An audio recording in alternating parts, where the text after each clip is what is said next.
శ్రీ సాయినాథాయ నమః. శ్రీ సాయి సచ్చరిత్రము 47వ అధ్యాయము. గత అధ్యాయములో 2 మేకల పూర్వ వృత్తాంతమును బాబా వర్ణించెను. ఈ అధ్యాయమును కూడా అట్టి పూర్వ వృత్తాంతములు వర్ణించు వీరభద్రప్ప యొక్కయు చెన్నబసప్ప యొక్కయు కథలు చెప్పెదము. శ్రీ సాయి రూపము పావనమైనది.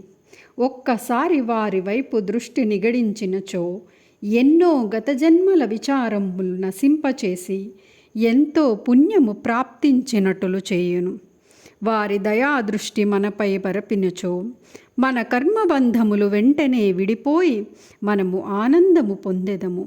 గంగానదిలో స్నానము చేయు వారి పాపములన్నీయూ తొలగును. అట్టి పావనమైన నది కూడా యోగులెప్పుడు వచ్చి తనలో మునిగి తనలో పోగైన పాపములన్నీయూ వారి పాదధూళిచే పోగొట్టెదరాయని ఆతురతతో చూచును. యోగుల పవిత్ర పాదధూళి చేతనే పాపమంతయు కడుగుకొని పోవునని గంగామాతకు తెలియును. యోగులలో ముఖ్య అలంకారము శ్రీ సాయి. పావనము చేయు ఈ క్రింది కథను వారి నుండి వినుడు. వీరభద్రప్ప చెన్నబసప్పల కథ. సాయిబాబా ఒకనాడిట్లు చెప్పసాగెను. ఒకనాడు ఉదయము ఉపాహారము ముగించిన తర్వాత వ్యాహ్యాలికి పోయి ఒక చిన్న నది ఒడ్డున చేరితిరి. అలసిపోవుట చేత అచట విశ్రాంతి నొందితిని. చేతులు కాళ్ళు కడుగుకొని స్నానము చేసి హాయిగా కూర్చొని ఉంటిని. అచట చెట్ల నీడలున్న కాలిత్రోవ బండిత్రోవ రెండునూ కలవు. చల్లని గాలి మెల్లగా వీచుచుండెను. చిలుమును త్రాగుటకు తయారు చేయుచుండగా కప్ప ఒకటి బెకబెకలాడుట వింటిని.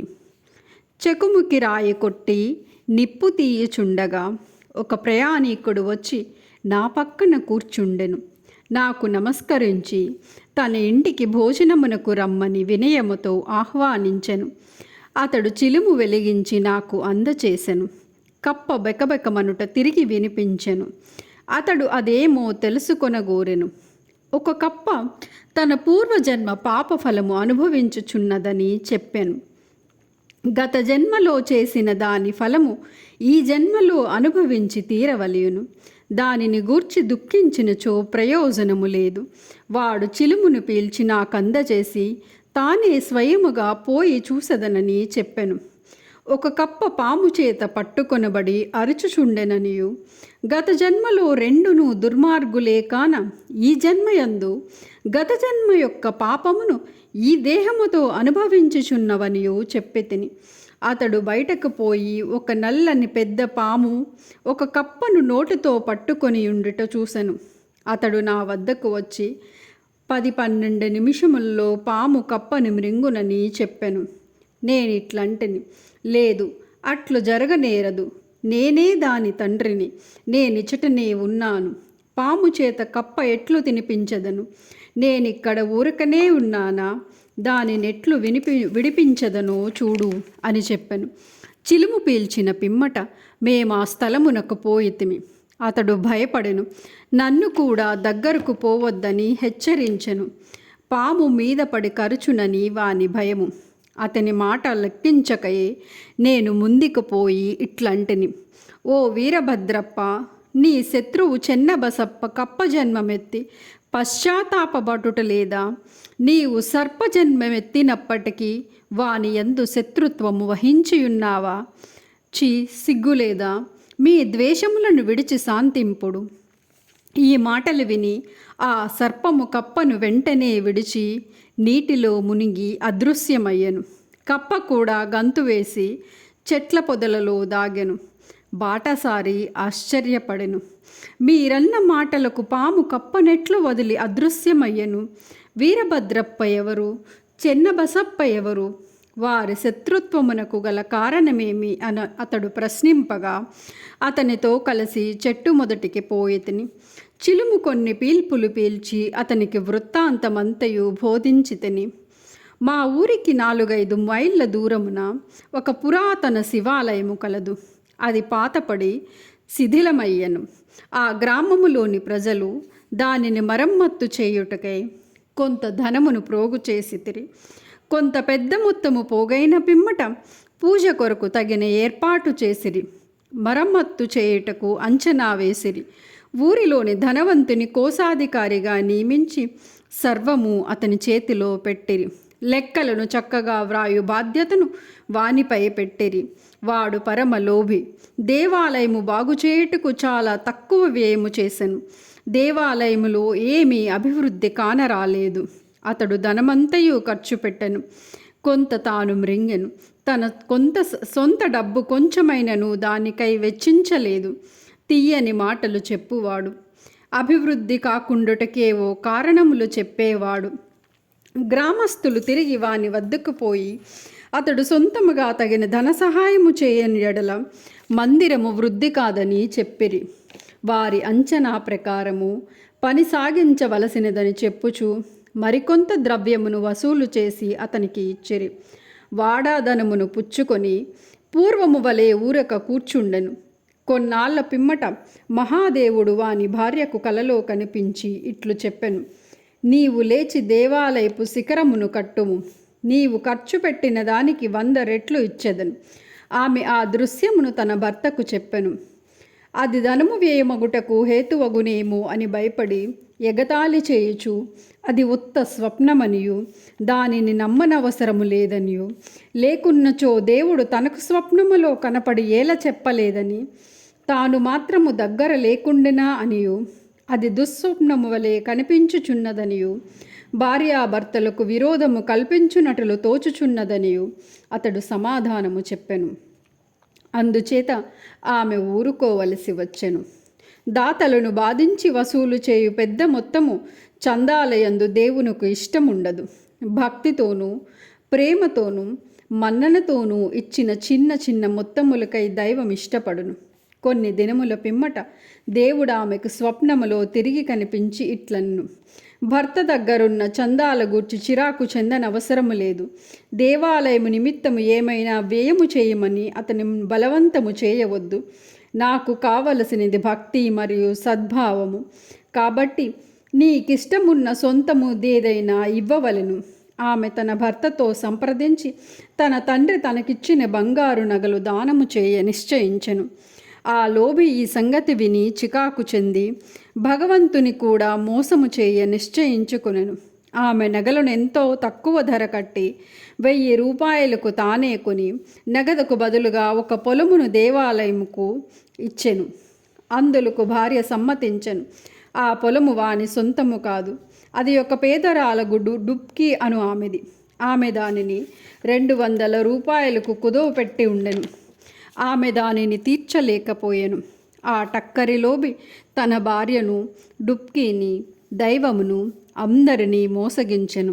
ఆ నేల పనికిరానిది, సాగులో లేనిది, దాని విలువ చాలా తక్కువ, దాని వలన ఆదాయమేమీయూ లేదు.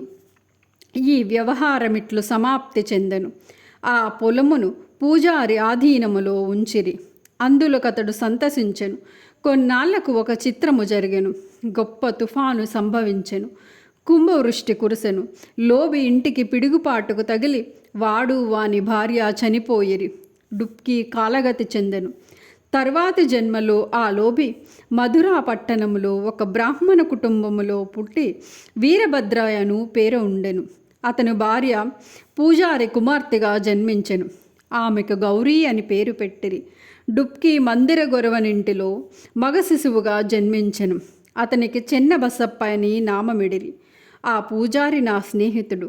అతడు నా వద్దకు తరచుగా వచ్చుచుండెను. నా వద్ద కూర్చుండి మాట్లాడుచు చిలుము పీల్చెడివాడు. అతని కుమార్తె గౌరీ కూడా నా భక్తురాలు. ఆమె త్వరగా ఎదుగుచుండెను. ఆమె తండ్రి వరుణుకై వెదకుచుండెను. ఆ విషయమై చికాకు పడనవసరము లేదనియు, ఆమె భర్త తానే వెతుకుకొని వచ్చెననియు నేను చెప్పి తిని. కొన్నాళ్లకు వీరభద్రప్పయ్యను ఒక బీద బ్రాహ్మణ బాలుడు భిక్షకై పూజారి ఇంటికి వచ్చెను. పూజారి నా సమ్మతి ప్రకారము వానికి గౌరినిచ్చి పెండ్లి చేసెను. అతడు కూడా నా భక్తుడయ్యెను. ఏలన పిల్లను కుదిర్చితనని అతడు నా యందు విశ్వాసము చూపుచుండెను. వాడు ఈ జన్మలో కూడా ధనమునకై మిగులు తాపత్రయపడుచుండెను. నా వద్దకు వచ్చి అతడు కుటుంబముతో ఉండుట చేత తనకెక్కువగా ధనము వచ్చునట్లు చేయమని బ్రతిమాలుచుండెను. ఇట్లుండగా కొన్ని విచిత్రములు జరిగెను. ధరలు హఠాత్తుగా పెరిగెను. గౌరీ అదృష్టము కొలది పొలమునకు ధర పెరిగెను.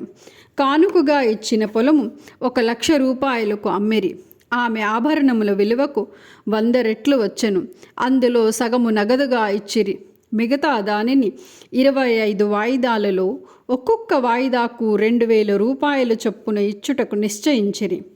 అందుకు అందరూ సమ్మతించిరి. కానీ ధనమునకై తగువులాడిరి. సలహా కొరకు నా వద్దకు వచ్చిరి. ఆ ఆస్తి మహాదేవునిది కాబట్టి పూజారిది. పూజారికి కొడుకులు లేనందున సర్వహక్కులు గౌరికి వచ్చెను. ఆమె సమ్మతి లేనిదే ఏమీ ఖర్చు చేయవద్దని చెప్పితిని. ఆమె భర్తకు ఈ పైకముపై ఎట్టి అధికారము లేదనియూ బోధించితిని. ఇది విని వీరభద్రప్ప నాపై కోపగించెను. ఆస్తిపై గౌరికే హక్కు కలదని తీర్మానించి దానిని కబలించుటకు నేను యత్నించుచున్నానని చెప్పెను. అతని మాటలు విని భగవంతుని ధ్యానించి ఊరకొంటిని. వీరభద్రప్ప తన భార్య గౌరిని తిట్టెను. అందుచేత ఆమె పగటిపూట నా వద్దకు వచ్చి ఇతరుల మాటలు పట్టించుకొనవలదనియు తన్ను కూతురుగా చూసుకొనవలెననియు వేడుకొనెను. ఆమె నా ఆశ్రయమును కోరుట చేత నేనామెను రక్షించుటకు 7 సముద్రములైన దాటుదునని వాగ్దానమిచ్చితిని. ఆనాడు రాత్రి గౌరీకి ఒక స్వప్న దృశ్యము కనపడెను. మహాదేవుడు స్వప్నములో కనిపించి ఇట్లనెను: ధనవంతయు నీదే, ఎవరికి ఏమియు ఇవ్వవలదు. చెన్నబసప్పతో సలహా చేసి దేవాలయపు మరమ్మత్తు నిమిత్తము కొంత ఖర్చు చేయము. ఇతరములకై వ్యయము చేయవలసి వచ్చినప్పుడు మసీదులో నున్న బాబా సలహా తీసుకొమ్ము. గౌరీ నాకీ వృత్తాంతమంతయు తెలిపెను. నేను తగిన సలహా ఇచ్చి తిని అసలు తీసుకొని వడ్డీలో సగము మాత్రము చెన్నబసప్పకివ్వమనియు వీరభద్రప్పకిందులో జోక్యము లేదనియు నేను గౌరికి సలహా ఇచ్చి తిని. నేనిట్లు మాట్లాడుచుండగా వీరభద్రప్ప చెన్నబసప్ప కొట్లాడుకుంటూ నా వద్దకు వచ్చిరి. సాధ్యమైనంత వరకు వారికి సమాధానపరిచితిని. గౌరికి మహాదేవుడు చూపిన స్వప్న దృశ్యమును చెప్పి తిని. వీరభద్రప్ప మిగులు కోపించి చెన్నబసప్పను ముక్కలు ముక్కలుగా నరికెదనని బెదిరించెను. చెన్నబసప్ప పిరికివాడు. వాడు నా పాదములను పట్టి నన్నే ఆశ్రయించును. కోపిష్టి శత్రువు బారి నుండి కాపాడదననియు నేను వానికి వాగ్దానము చేసి తిని. కొంతకాలమునకు వీరభద్ర చనిపోగా పాముగా జన్మించెను. చెన్నబసప్ప కూడా చనిపోయి కప్పగా జన్మించెను. చెన్నబసప్ప బెకబెకలాడుట విని నేను చేసిన వాగ్దానము జ్ఞప్తికి తెచ్చుకొని ఇక్కడకు వచ్చి వానిని రక్షించి నా మాటను పాలించుకొంటిని. భగవంతుడు ఆపద సమయమందు భక్తులను రక్షించుటకై వారి వద్దకు పరిగెత్తును. భగవంతుడు నన్నిచటకు పంపి చెన్నబసప్పను రక్షించెను. ఇదంతయు భగవంతుని లీల. నీతి. ఈ కథ వల్ల మనము నేర్చుకున్న నీతి ఏమనగా, ఎవరు చేసిన దానిని వారే అనుభవించవలెను. ఇతరులతో గల సంబంధములన్నింటినీ బాధను కూడా అనుభవించవలను. తప్పించుకొను సాధనము లేదు. తనకెవరితోనైనా శత్రుత్వమున్న ఎడల దాని నుండి విముక్తి పొందవలెను. ఎవరికైనా ఏమన్నా బాకీయున్నా దానిని తీర్చివేయవలెను. రుణము గాని శత్రుత్వ శేషము కాని ఉన్నచో దానికి తగిన బాధపడవలెను. ధనమందు పేరాస కలవానిని అది హీనస్థితికి తెచ్చును. తుట్ట తుదకు వానికి నాశనము కలుగు చేయును. 47వ అధ్యాయము సంపూర్ణము. సద్గురు శ్రీ సాయినాథార్పణమస్తు.